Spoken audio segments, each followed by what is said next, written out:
ஓம் அன்பே சிவம். நம் முருகனின் வருகைக்கும் வரலாறுக்கும் வணக்கம். முருகன் சிவபெருமானின் தெய்வ மகனாக பிறந்தார். 6 கிருத்திகைகள் முருகனை வளர்த்தனர். சிவனுடைய கண்மூடியிருந்த தீயிலிருந்து உருவான ஒளி,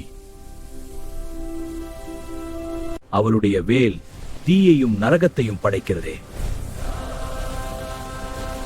சுரபத்மன் அவனுடைய தீய செயல்களால் போரின் தொடக்க எதிராந்திக்கு எதிராக முருகனின் நம்பிக்கையும் வீரமும் முன்னால் சுரபத்மன் தோற்கின்றான்.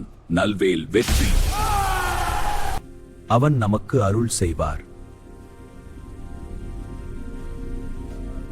6 படை வீடுகள் நம் ஆன்மீக யாத்திரை.